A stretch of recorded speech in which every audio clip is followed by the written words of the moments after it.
The views and opinions expressed in these historical letters that may contain vernacular used in the World War II era, the post-war era, and the Cold War era do not reflect the views and opinions of any of the individuals involved with this project, including, but not limited to, the podcast's creators.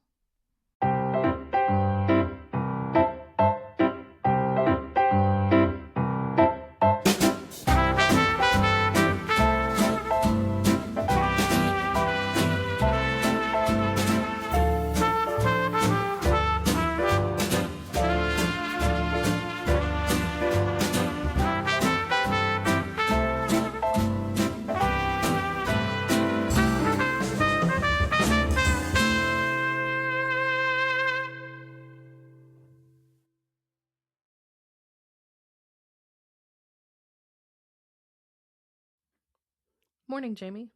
Good morning, Allison. How are you doing this morning? I'm here. Are you here? I'm here. It's snowing outside my window right now, so it's very pretty, but I think it's going to interrupt any travels or plans later today. Oh, you have travels and plans later today? You didn't tell me that. Well, our mutual friend, shout out to Tasha, was like, hey, you want to come over later? And I messaged her and I'm like, I might want to, but I'm not sure it's going to happen anymore. So Natasha. So, good morning. Do you have your coffee? I do have my coffee, and my coffee is staying perpetually warm, mysteriously. I'm so grateful for that.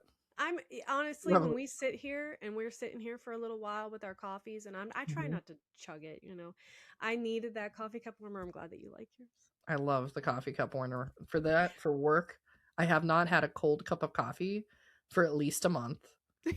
And I've always had a cold cup of coffee at some point because I get distracted and I'm like, I don't let it go to waste. And I'm like, whatever, now it's iced coffee without the ice. And I drink it. Yes, this is true. We just power Whatever. through and just drink it cold.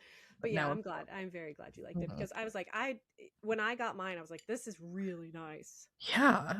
Why didn't I do this so much sooner? So yeah, but anyway, coffee cup warmers. Ooh, that should be merchandise. We should do a Love Sweetie coffee cup warmer.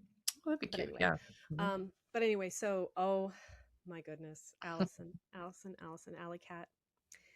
We are finally getting some resolution to that tension that we all know has been going on between Jeanne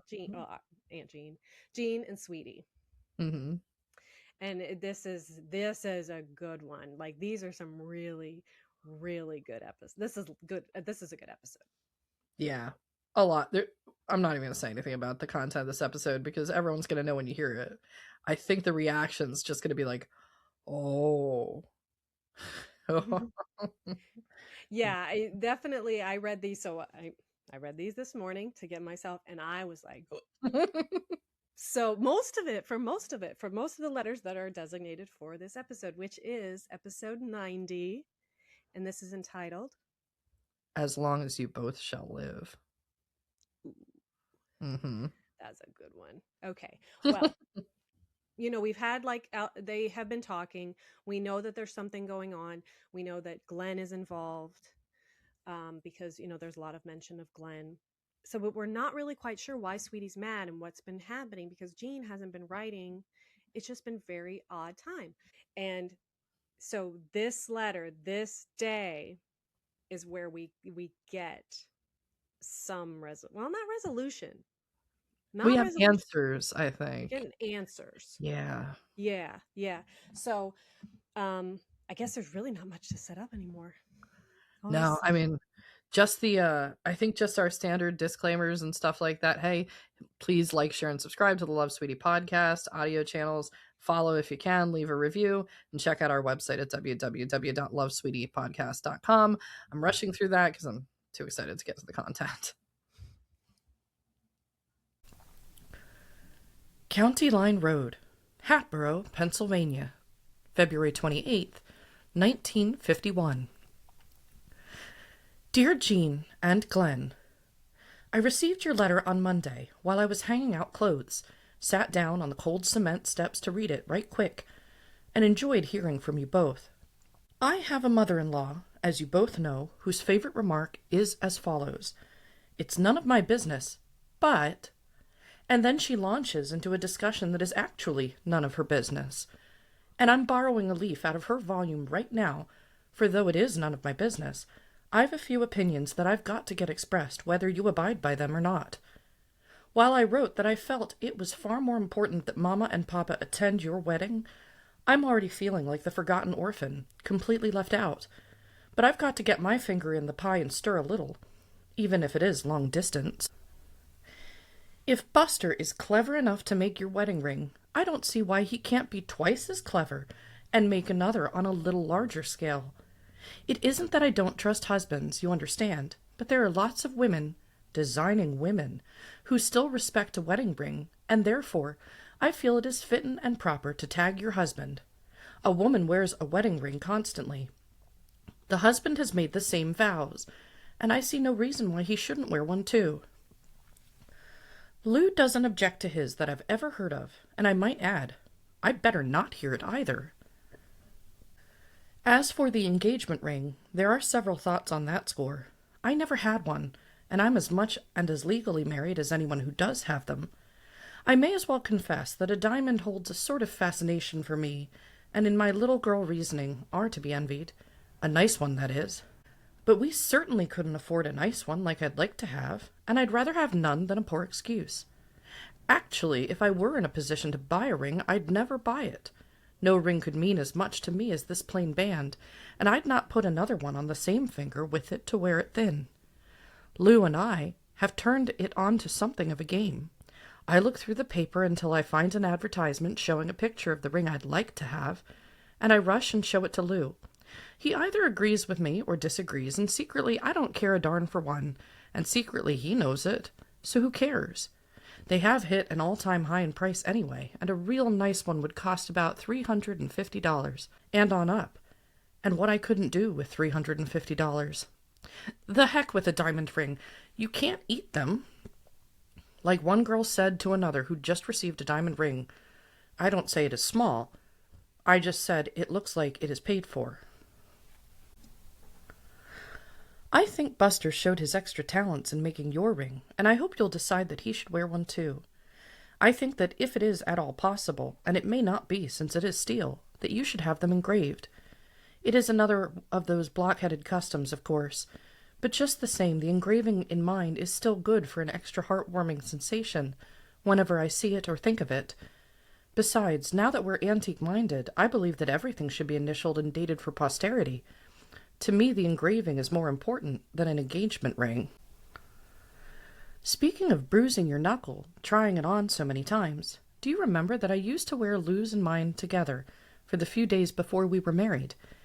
It grieves me to see that Lou's is wearing quite a bit. Mine doesn't seem to show it so much, but his does, working around the planes and using abrasives to clean his greasy hands, and it is surely hard on it. I fell down the cave steps at the folks and threw out my hand to catch myself and drug mine on the stone wall and put a couple bad marks on mine. I'm considering getting Lou another one to wear for every day and making him take his off. This stuff of saying, no date is set yet, is getting under my hide. You're both a couple of jackasses, pure and simple, to be dilly-dallying around like you are. If you've got a backbone in your body, you can pick a date and say that is it, and see to it that it is. Where the hell is the Demaree determination we've talked about for so long? And while I'm in the steaming mood, what is this? We aren't going to tell it for a while. Now that is more than I can stand. Don't tell me that you're going to get married and keep it a secret. That is the most demoralizing thing I can think of. If you're going to get married, put on the wedding ring when you say I do, and then for all that is holy, don't take it off and pretend to be single. That is terrible. Cause for suspicion, gossip that you so abhor, and it just ain't right. I don't say that you should publicize it, but I don't think you should be secretive or try to hide it. Nobody knew that I was getting married either until the article came out in the paper announcing our engagement, sans ring, and coming marriage, but it wasn't more than a week or two before we were married. Don't you dare do that. You don't have to call up and tell everybody I'm getting married tomorrow or something like that. But if you get married and then take off your ring and pretend to be single, I'll really be provoked. Even though Glen's ex-wife is apt to get some ideas, you owe it to each other when you get married to hold yourselves out to the public as Mr. and Mrs., and the devil take the hindmost. Whoa. So amazing. She's pissed. I'm just going to say it. She Yeah. is mad. But, Mhm. okay. So Glen and Jeanne have been wanting to get married, and Mhm. apparently they've been kind of holding off. There seems maybe if there's a problem with his ex-wife. Maybe it's just kind of awkward. There's at least some sort of thing going on Mhm. in the background. She alludes to a little bit, but it's like just do this like have like normal stuff. Like pick a date, wear your rings. What is this whole we're gonna get married in secret nonsense, and then not wear the rings after marriage and pretend that they're single? I don't understand that at all. Like, I don't understand what the point of that is. Mhm. There must be some reason that we're unaware. But it does seem, and too, like when I was reading this, she says Buster, and I guess Buster is a nickname for Glen. Yeah. Because you know how Jeanne and Sweetie and Lou were, they all called each other different names all the time. So Yeah. Buster's getting that. So he's like he's Mhm. he's a part of it. He's even got little Right. jokes and stuff. Yep. However, he isn't thinking about wearing a ring either. He's not even going to apparently he made Jean's ring. So, but I will say this, and and this is kind of a thing today. If a man is wearing a wedding ring, and my stepfather did not wear his because he was an electrician. Yeah. So it's not safe. And Yeah. clearly his ring is taking a beating because he's a mechanic and he works with his hands. He's sticking Yeah. his hands in places, probably feeling around, probably dinging it up. Well, Mhm. maybe, I mean, he might try, but I highly doubt he's being careful with his ring. Mhm. So I'm Yeah. not as upset if a man decides not to wear my husband would wear his ring. Or I'll have something to say. I like how she's like, he better not tell me he doesn't want to wear his ring. But actually, isn't this didn't she get him another ring and you have She did. Yeah, we have both. yeah. So at first I thought the one that I had, and I've got like a little case for it, so it sits on the shelf, was the only wedding ring. It's still engraved, it still has the information. And then my dad brought out the pair of the two. So we know there's at least two golden wedding rings that Lou had. And the Mhm. one is significantly worn down and thinned. And I think that's the one that's put away. So I think the one that I have on my shelf is the second one. It's not as worn down. But there were at least two that Lou's gonna have. Yeah. Yeah. So I mean, so this means a lot to Sweetie. Yeah. So to see Jeanne and Glen being so flippant about the rings and then even to the point where they're willing to take them off after they get married, I Mhm. would like to actually know the reasoning behind that. Is it a stupid reason? Is it a good reason? Like, why do they Yeah. want to project themselves that way? Mhm. So she is mad. Well, first of all, she can't go. Right. Like, she can't be there. Yeah. And um, so that's very much bothering her. But it Mhm. really bothers her that Jeanne would be willing to make this lifetime commitment to a man Right. and then not acknowledge it to the world. Yeah. So we know now, finally. Yeah. I also love the style of this letter just overall. She's warming up with the ring stuff. So she's Mhm. got like a couple paragraphs where it's like, okay, smooth sailing, like here's my stuff. And then rage just hits. Like by like the fifth paragraph into the letter. It's like, okay, now I've got your attention. Now I'm really gonna be upset. So I Yeah, think and that's cool. Yeah. yeah, and she proceeds to get even more upset. Yeah, I looked up that one phrase, "The devil take the hindmost," because I wasn't exactly sure how to say that. I'm like, I've never heard this phrase before. You never heard that phrase? "The devil take the hindmost." I hope I've I heard delivered that it phrase. right. Yeah. I've heard that phrase. I'm just a couple years older than you, maybe that's why.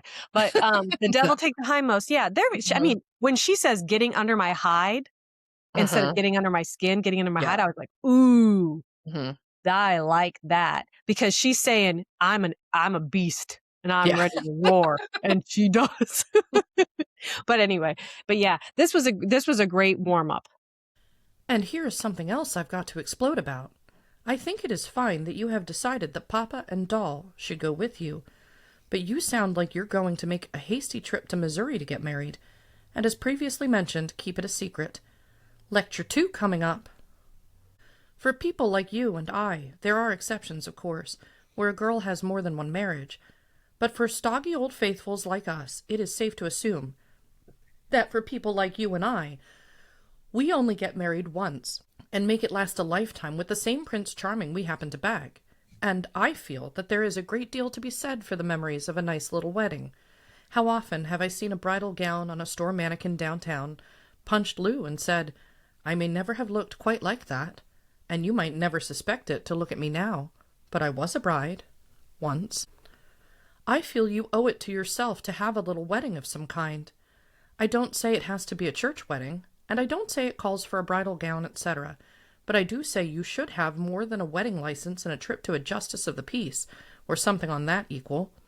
It makes no difference if you're 18 or 65. This is your first and only marriage, and you can do it up as elaborately as you like. The fact that Glen has been married before has no bearing on your wedding plans whatsoever. This I know to be a fact, for I called a wedding consultant when Elizabeth got married. Bob had been married before, too, you know, and she set me straight on a lot of things. Another thing is this. If you keep it a secret, even from sister, there is going to be the problem of hurt feelings to contend with. And while she did what you're proposing to do, the shoe is going to pinch like the dickens since it is on the other foot.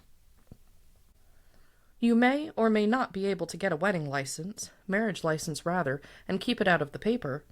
With Glen's position and the fact that he knows everybody and his brother, he might get somebody to promise to keep it out of the paper. If so, fine. Get an Iowa license. Clean up your apartment good, order a small cake from the neighborhood baker, or bake it, and decorate it yourself. You're no dud. And then have a minister and his wife. 'Twould be wrong to ask a minister to come to your house to perform a ceremony and not ask his wife. Come to tie the knot with sister and kids, and Mama and Papa there at least. Glen's father and mother, of course, unless he'd rather not. After I read your letter, I went back to hanging up clothes, and I punched clothespins, dropped clean wet clothes, and cussed at the very idea of your keeping it a secret. You certainly amaze me at the very thought. It sounds like a lot of extra work. There would be some added expense, and I realize that Glen's feelings are of prime importance to you. But if Glen has worked himself up to the idea that he is going to put up with you, I'm kidding, of course, he isn't going to balk too strongly at the idea of your being queen for a day. For you'll sure as hell be a drudge afterward. There is no day like your wedding day. All day long I kept saying to myself, "Are you sure? 'Tain't too late to back out yet. I'm darned if I'm going to marry that old Pennsylvanian." I'd talked myself in and out of it so many times during the day that I hardly knew how to answer the chaplain. But I can look back on it and remember every single detail, and it means a lot, too. So will it to you, and I think those memories ought to be just as pleasant as you can make them. It is unfortunate that you'll have to do all the planning and work yourself. I could do it if I were there, but the extra work should be worth it, I think. Or if you don't want to do it like that, think up something else, but something extra special. There are so many different things you must do, live through for the first and last time. Going to get the license, dressing for the ceremony, the indecision, and wondering. You're sure you think enough of Glen to marry him now, but it is nothing compared to the feeling you'll have for the same man after you've lived with him for a couple of years. There'll be lots of changes you'll have to make in the way you live, and the things you do, and you'll find that the changes are yours to make, for you certainly can't change a husband. You'll find that you argue and hold Quaker meeting until you're sick at your stomach from misery, and then after a while you'll find that you keep quiet, or do something just the opposite of how you really want to do it, just to keep peace and serenity. But the oddest part of all is that you don't really care if you keep the darn goop happy. You'll find out what it is to account for your time and money, where you go and why, and if at first you think you're being robbed of your freedom, your liberty, and your independence, you'll pretty soon find you're irked to beat the very devil if he doesn't make you account. There are many things to get under your hide, and you'll have a hard time to keep from giving a sharp or smart answer that you'll want to needle him with. But let me tell you this, girlie, it is worth the effort. I used to think that marriage was all love and happiness. You'll find it is partly love and a lot of determination, with happiness as a result. But it is worth it. Sometimes you'll feel as though he were a person apart, that he shouldn't even be there, and then you'll feel as though you've spent every day of your life with him, that there never was a time you weren't together. It is a paradoxical thing. The best thing to remember is that it will be as happy or miserable a marriage as you care to make it. You'll soon find that the effort is yours to make.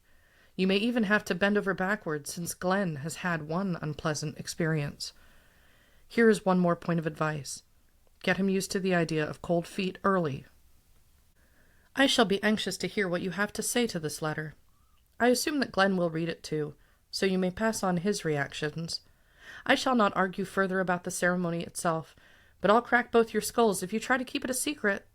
I think that would be a dreadful mistake, and I'll bet that if you try it, you'll agree with me sooner than you think. Don't worry about a diamond. You'll never think as much of it as you do that plain band. I hope you'll write that you've decided to pick one day and stick with it. This putting it off and putting it off makes you both sound like you're undecided kids, and it is stupid, on top of being dumb. Either get it done, or call it off, I say. You had better keep me informed and write me some detailed plans, or I'll haunt you, as long as you both shall live. Love, Sweetie. It would seem I not only stirred the pie, I've even sloshed it over in my enthusiasm. Yeah, it's a heck of a letter. It really is. It really is. Whenever she gets to those places where she's thinking about and being philosophical about marriage, like she does get to those places, it's such a great insight into like what a real marriage is. And it would appear that Glen, Glen's been married before, but let's talk about sister for a second. Yeah, what's this reveal happening in the middle of this part? Yeah, and I asked you about this, and this isn't clear yet, but apparently sister Margaret Elizabeth? That's right, yeah. Or Margaret Lizzie. Elizabeth, who is the oldest Mhm. child of Chester and Laura, got married in secret to Jabil. Yeah, that's what I took from that, and it's the first, and for what I've read so far, it's the only mention that this occurred. So we have no idea of this story. Mm-mm. However, this is something that happened in their family before. So, and Sweetie does remember it. And then, obviously they all know about it, but she kind of softens, but she's very kind of mean. Yeah, it's an interesting balance she's striking here, and as we get to some of those really heartfelt moments, which I'm so glad that you do this podcast with me, Jamie, because not being married, it's good to get obviously the perspective of someone who is married to hear what she's writing about marriage, because it's so timeless to me, but that's only from my assumption of what it's like. But these parts, knowing what happens in the very far future, which I'm not going to reveal anything, of course, about what that is. But it's like I get very emotional listening to that because I know what's going to happen really far down the line. And it's like she is so committed to Lou. Oh, so committed. Yeah. And vice versa. I mean, is the implication. Yeah. Yeah, she is. She is. And she definitely takes the curtain back, because we grew up in the Disney era of princesses. And, like every single, and even one of my favorite one is probably the Robin Hood version, the Disney Robin Hood version with the foxes and stuff. Oodalolly, oodalotty, golly, what a day. Oh, that's the best song ever. It really is. Like, I really wish it was like a whole big song, and I love listening to it. Yeah. But we grew up like with that idea, you get married, and of course my wedding was like very, we didn't go huge. We didn't want to go into debt, like a lot of people like have these giant big weddings. We had actually been engaged for 5 years. So we kind of were like holding off and putting it off as well. And we got a lot of like, when are you guys going to get married? When are you guys going to get married? But it is true. It is true. There's that love, but there is the sacrifice, and there is the change, and there is the things that you need to do. And there's not all pleasant. It's not all puppies and rainbows. But she understands, and the most important thing I think with the commitment is the commitment. That's the commitment. You say, I'm going to get married, and Sweetie is adamant about this. She's adamant about this, but she also acknowledges that there are marriages that do fail. There are marriages there's times when people are married more than once. This is true. This does happen, but she has committed to it. Yeah, and she's committed to it, and honestly, like I've myself been going through some tough times, and like everybody, especially these past 5 years, we've all had tough times. And my husband has been my biggest supporter, and he's been the one that's been there for me. And like when I fall, there's always him to catch me, and vice versa, and vice versa. When he has tough times, we help each other. This is our marriage. It's very important. And all of her advice, everything is stuff that if you sit down with the stuff, and I think that she does truly have a lot of content like we've seen where she has discussed this stuff. And it just gives you pause. She's very thoughtful. Yeah. She's a very thoughtful person. She has a great self-awareness that I think is missing in a lot of today. This ability to self-reflect and to admit personal responsibility, admit when you're wrong. So I just appreciate her so much. And I love it. I mean, we know that she would not be this way if it wasn't truly important. She would not be talking to Jeanne this way if it wasn't a truly important thing. And she does really, truly want Jeanne to be happy and to have what she has. So I'm very sorry for this, but I'm very glad that we finally got to a head with it. Yeah. Because it was very rough. And I still wonder. I don't like the stirred the pie. How do you don't stir pies? All I could think is like, what is that thing that was like? All I could think was the image of like the old fable, like the Mother Goose, where the kid puts his thumb in the pie and he's stirring it. That's all I could think of. I stir in the pot. Yeah, like stir in the pot. That's what I thought. Who's stirring anyway, the pie like but that? she dropped some really good ones in this one. She But does. yeah, I do, and she's right. I mean, I do, but I love my diamond. I'm sorry. I do. I love my diamond, and I love my husband. But yeah, man, she really. I mean, this letter, we got all these. Sister had a secret marriage. Oh my god.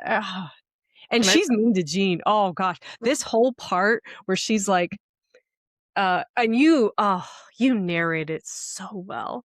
I You love definitely, the way when Allison narrates, it really does add to the story. But she says, but if Glen has worked himself up to the idea that he's going to put up with you, I'm kidding, of course. He isn't going to balk too strongly at the idea of your being a queen for a day, for you'll sure as hell be a drudge afterwards. Perfect. I don't know, when she gets angry, I remember, maybe it's not Grandma did yell at me sometimes, so I try to channel her vibe from when I got yelled at by Sweetie. So that's kind of where some of it comes from. Oh, I was going to mention, the irony is in between this episode and when we record the next episode, I'm actually going to a family member's wedding. And I'm tempted to like give that little last section of advice about a good marriage from Sweetie to this family member, as a thing, being like, the same time period as I'm seeing you, I think I meant to pass on this advice because we just talked about it. So I'm going to see if I can do that. Cool. I think she really does give good advice. I think she really does. And I think that, I mean, every marriage is unique and individual, and it applies to the people who are in it. And that's the most important thing. You can't, I mean, this is pretty good general advice. So I really appreciate her. I really do. And I really appreciate you narrating it so well. That is very important, I think, for the historical aspect of this podcast, is that you had direct connection with Sweetie. You knew how she was. And you knew how she was. And so you being here and giving life to these letters through that way. Oh, it's very special. And I think it's very important as well. But yeah, so she laid into him. And she did this on February 28th. She got the letter. She sat down and read it, and then she was all mad. She was all mad. And throughout the letter, too, she's handwriting notes. She was like thinking of things while she was writing it. And then she's like, I got to write this. And then she'd handwrite notes so that were incorporated into the letter. So she is, I mean, you can see the state of mind that she's in. She's mad. But so that was on February 28th.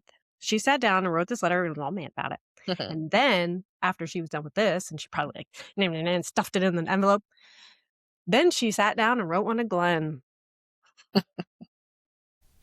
County Line Road, Hatboro, Pennsylvania, February 28th, 1951. Dear Glen, I was pleased to get your letters and shall answer them, somewhat briefly here as I've already written to you and Jeanne jointly, and sent it to her. I shall be very much interested to know what your reaction will be, and hope that you write an answer to it soon. Must confess, I got myself all steamed up over some of the things she wrote about, and apologize before you read it. If I've stepped on your toes, it is through ignorance of the situation, and not through malice.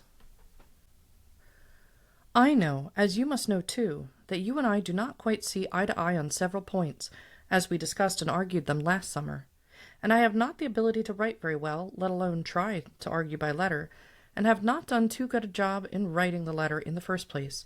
So perhaps I can now soften some of my arguments rather than let you read it, and make you feel bad or hurt your feelings through plain blunders.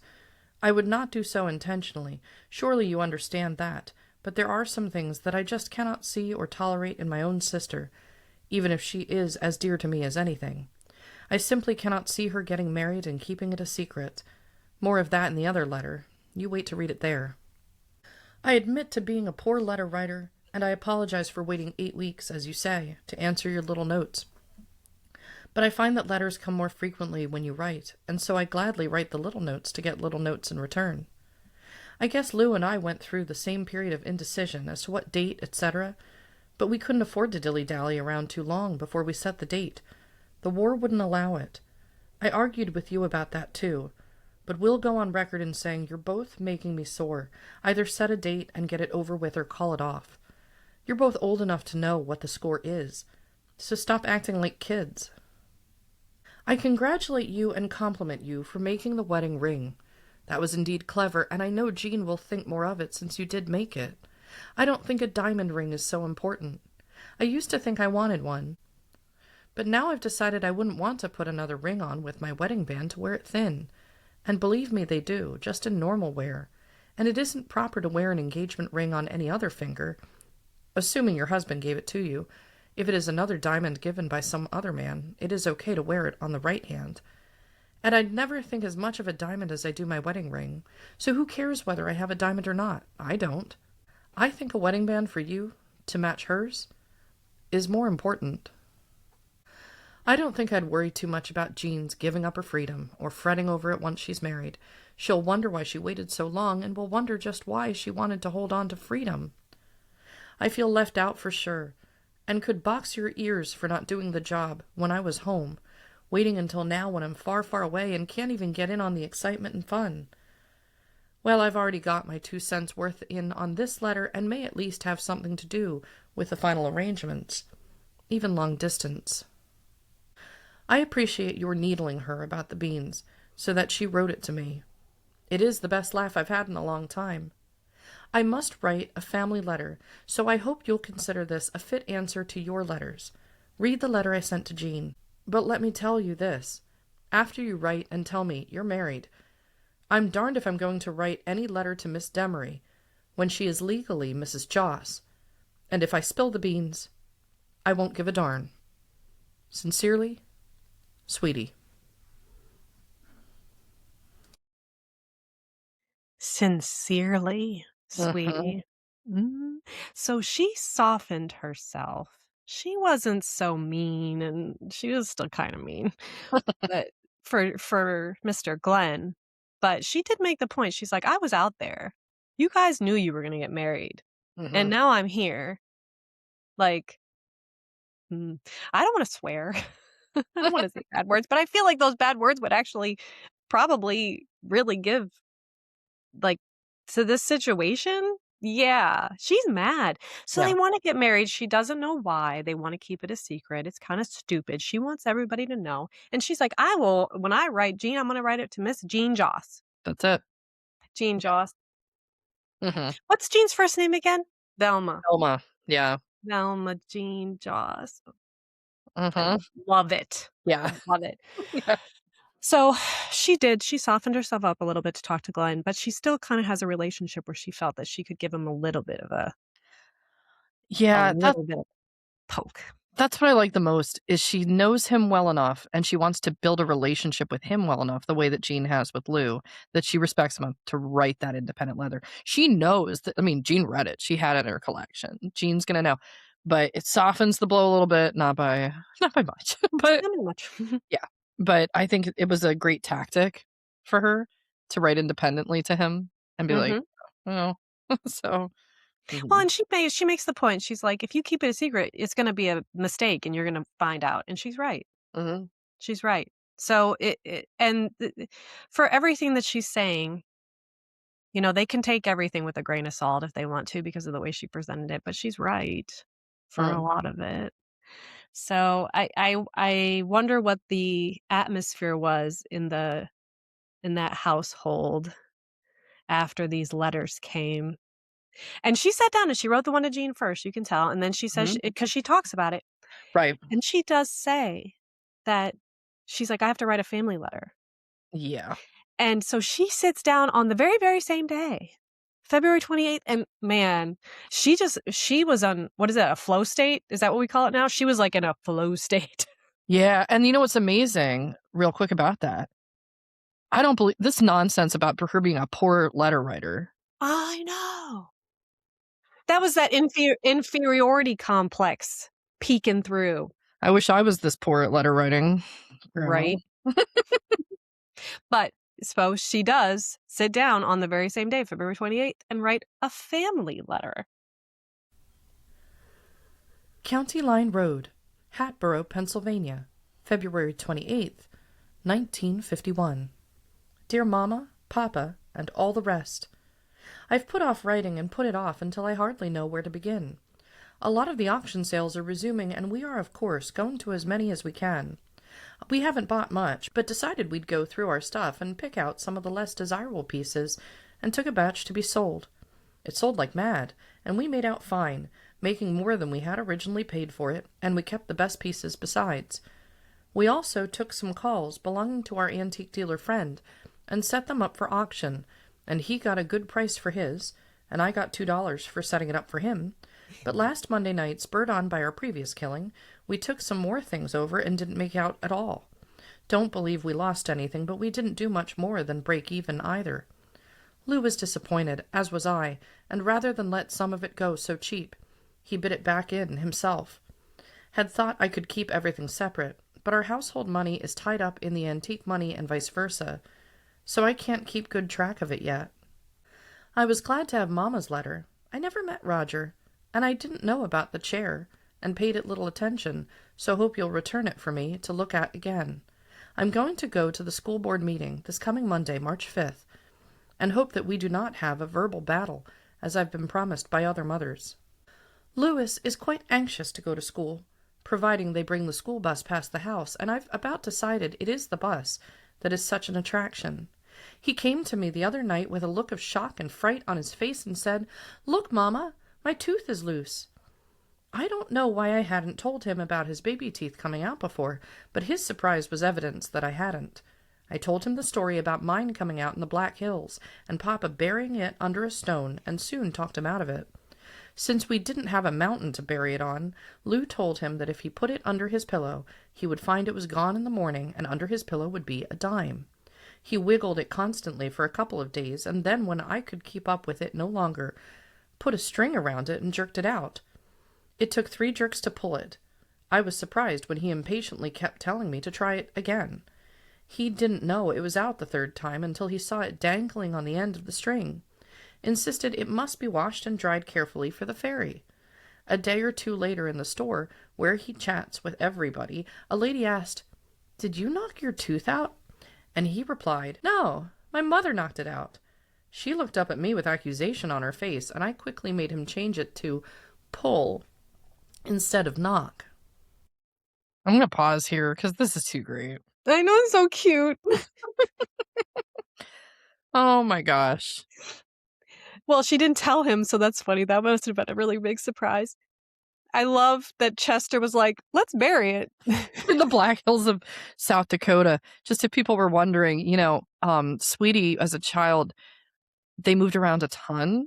And at some point, I do have a log Jeanne did compile it of the relative dates of all the places that they lived. Because when Chester and Laura are living in Lacona, that's the first house Chester ever bought. And he bought that right about the time the letters start, 1940, 1941. They lived about a dozen places prior to that. Chester was constantly moving around. And a few of the locations outside of Iowa was South Dakota. So we can almost time when she lost her baby teeth based on the log of when they were in South Dakota, which is really funny. But clearly Chester didn't believe in the tooth fairy, so he just... No, Chester was like, we were gonna bury it. And she was probably like, oh, that's what you do with loose tooth. Okay. So I like how she had to talk. I talked him I talked him out of it. Where are we going with this? But he's so cute. He's a very personable little boy, like talks to everybody. My little boy's like that too. Oh my gosh. And but I love he's must wash and dry care. This is a sweet story. He grieved over Bonnie's demise as though she were his own, and has told anyone who would listen about it. He talks well, and knows no stranger, cannot understand sometimes when his friendliness is openly rebuffed. When we go to a sale and he sees a little kid, he will walk up and say, "My name is Louis, what is yours?" And the kid may respond or may turn away without answering. I feel sorry for him not having anyone to play with. The little girl has played with him through the fence only, but they have invited the little girl in the new house into the yard to play, and it is hard for him to call to his beloved M.A. and have her ignore him, as though he were a post. It has been so muddy I could hardly hang up the clothes, and he couldn't play outdoors until just a couple of days ago. M.A. has had the flu, and now that she can be outside, she is all tied up with the new little girl. Without the TV, he'd be lost for sure. We have sent for several things via TV. One of them is a howdy-doody magic kit that I helped him assemble. He enjoys it very much, but in his left-handed manner manages to give away his trick every time. The family seems to be pretty much okay. Marguerite flew to Texas for a couple of weeks with her mother. I guess she isn't very well, for Marguerite said she felt very sad about her, and must know now that she'll never recover from the cancer. I haven't talked with her or heard from her since she got back, and don't expect them over before Easter, if then. Joe is doing more TV shows, and when he does, he makes good money at it. He spends quite a bit of time at the museum, at the Salvation Army, which is a veritable gold mine for choice little items, and does some research work for us at the library, since ours is so poor here. Bob's mother is in the hospital with coronary thrombosis, has been taking oxygen for a week, and has had to have her lungs tapped on several occasions, I believe.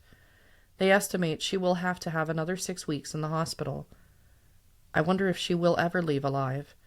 She is a short, dumpy, and fat little woman, and she has been having trouble for some time now, but suddenly got much worse.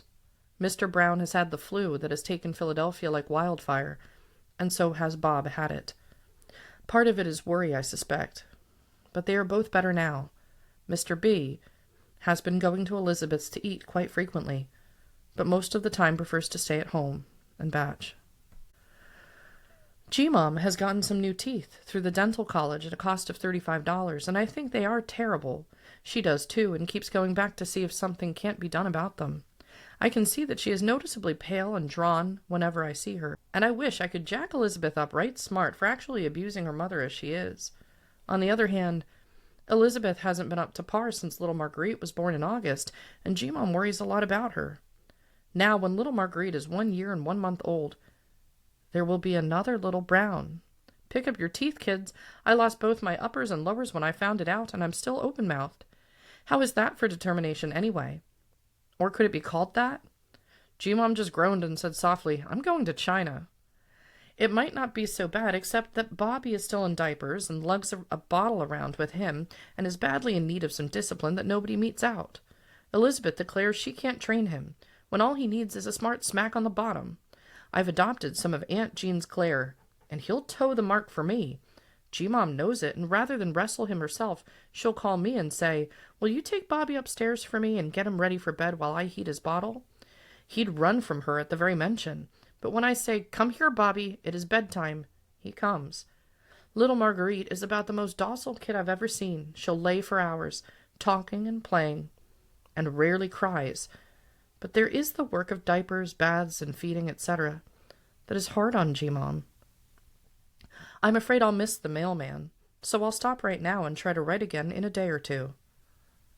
Love, Sweetie. It's just so funny because she wrote all those letters on the same day. That's a lot. And there's no indication of her mood so much in this last family letter. Yeah. You see it? I really think that she just wore herself out. Yeah. On that typewriter. And just like that. And she's like, okay, I need to tell. And I think maybe she kind of like got rid of all the angry and was like, okay, because this is like boom, boom, boom, boom, boom. So we find out Dit's pregnant. Yeah. Yeah. Yeah. Jaw on the floor. Yeah. When I heard that, I was like, oh. That was a very funny way she said, kids, pick up your teeth. And then poor G-Mom Graham. Oh my goodness. I'm going to China. I really do think that she has some relationship. I really think she loves G-Mom Graham. Yeah. I really do. The way that she talks about her and the way Yeah. that she feels about her. I think she loves her. I don't know, like there's a few things in here I wasn't sure about, which is, kind of like that happens throughout the letters. He says like Bonnie, and I'm like, I don't know who Roger? that is or I what don't that know. is. But and we learned too that little Louis, remember we talked about, like, I was like, they probably take him to sales and stuff. And here we get confirmation. They do take him to go places like that with them when they go shopping for their antiques. And he's trying to find a friend. And he'd love to is. play with the little girl. Now, this MA, this is one of the only times we hear about this MA, so obviously not his cousin MA that's in another state entirely. But this MA is one of the kids, and I believe it's one of the kids from the other family, not the Rieselmans. And they just won't let him play with her, basically. And he's just looking through the fence. It's so sad. But to make things a little happier, we do have a picture of Louis at the time playing with who we believe is one of Rieselman's kids. We do believe that this is the baby. If we remember back, Mrs. Rieselman had been pregnant and then had this kid, and the other kid seems to be about 2 years old. But we get to see a little bit more of County Line Road here. So I'm going to bring it up on the screen so our audience can enjoy this picture. And we will put this picture on the website on the County Line Road album. So here we get to see Louis clearly in 1951, based on a number of indicators that will be made extremely clear once we get into season 3. But we know this is what that's from. I love seeing the house in the back. I do too. It's really cool to see. You know that this is County Line Road where he lived because there's the little garage. We've seen this house before. Yeah. And I do think that we were discussing this. I do think this is Rieselman's because they were across the street. Yeah. And then there was another family that had an identical like house with a fence that was next to them. So I believe this is Mrs. Rieselman's little baby that we learned when she was pregnant. I believe this is her. And look, they have a beautiful dog. This is a really sweet picture. It is. And my dad, when I sent him a copy of this picture, because of course he's unaware of tons of these photos, and as they surface, he gets really excited. He wrote of this one. That, however, is my Jeanne Autry shirt. So this is the shirt that Jeanne got Louis for that he loved and loved and loved. And he says also the hat in the foreground makes a good pose. Nice, Dad. Like, yeah. But that's his Jeanne Autry hat as well. Oh, and he's clearly firing at whomever's taking this picture. Yeah, you know what? I didn't notice that. He is holding the toy gun. He's holding a toy gun and pointing it at the holster. I'm sure it's he's wearing a holster. I'm sure it's yeah. But that's a really cute picture. And I have to tell, and you can take this out if you want to, but I have to tell the audience when we were looking at this picture before, because I told her I want to see it first. She's like, that's my dad's face. I can see, like, he makes that expression. That's never changed. Never changed. Yeah. I mean, we have to leave that in. For those that, some people who listen, they know my dad. For those that don't, that is his expression a lot of the time. It's a cute picture. It's really fun because we don't get too much evidence of photographs from this time. We only get certain ones, but this one is really, really sweet. Yeah. Yeah. I'm really glad you could share that with us. And that's going to be on the website. That'll be on the website. And Yeah, for our then, audio listeners. yeah. And we do have another little piece of correspondence here, but there is one thing we have to do before we get into this last little piece of correspondence for today's episode. We do have to catch up the Korean War, actually. Yes. This is kind of a smaller update because the time period of like the first half of 1951, there's a lot of just fighting across the lines and things like that are going on. But at the last time we got an update was that Seoul had been taken back over by the North Vietnamese forces and the Chinese forces that had worked with the North Vietnamese forces. That's going to change right before this next piece of correspondence that we go into. The South Korean forces and the UN forces are going to take back Seoul. So, and that's going to happen on March 14th. Okay. Yeah, that's going to be a part of Operation Ripper, which I don't like some of the operation names in here. There was an Operation Thunderbolt. That's kind of interesting. That's But that's then okay. there's an Operation Killer. That's really, Really? yeah. When I saw that, I was like, ooh, yeah. Okay. Yeah, I thought that was a bit much. Mhm. But one of the notes here online about what's going on in Seoul, because I think that's really an interesting piece to get some sort of idea of the scale of what's happening here. Pre-war in Seoul, there were 1.5 million people in the city. That number is down to 200,000 by the time it's retaken because it's been going back and forth. So that's the loss that's already occurred, and this war's been going on for less than a year in the biggest city there. So just something to note. That's about the major developments that's going on. It's this back and forth and fighting the forces across the board with some operation names that are, to my estimation, in bad taste. Mhm. Yeah, yes, I would absolutely agree with that. But I mean, I don't want Operation, like, Flower, I right, understand, but right, whatever, yeah. yeah, But yes, I'm glad that we could so this is what is currently because this is uh-huh, still I mean, Lou could be called up at any time, right. This is currently so going on. Yep. yeah. But going into our last piece of correspondence here, we are going to fast forward the timetable a little bit. There are no letters until we hit the next piece of correspondence, which is a penny postal card on March 22nd. March 22nd, 1951. Dear Jeanne, have been looking for a letter from you for some time now, but have decided I'll not write until you do. Besides, I'm determined not to offer any more advice or suggestions on any coming events, after having been told so boldly to mind my own business. I haven't heard from the folks for some time, and I'm ashamed I haven't written them very well either. Elizabeth is feeling better these days. G-Mom has been in the hospital for a week now, but came home yesterday and is to be okay.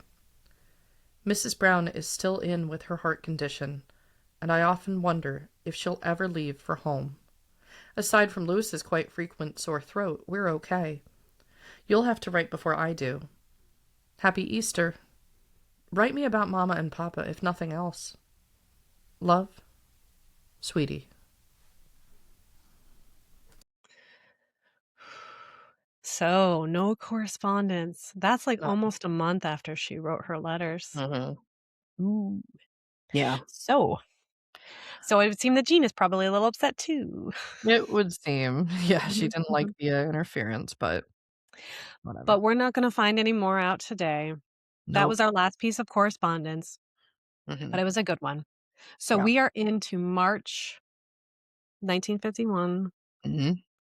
and episode 90. Yay. Yep. But so that is the last piece of correspondence for today. And I guess that we're just gonna have to wait till next week to see if there's any more developments between this tension that we have between Jeanne and Sweetie. Right. And next week is the penultimate episode of season 2 of this podcast. And the title of next week's episode is Mrs. Brown. So, Mm. All right. Well, we'll see you next week, everyone. bye.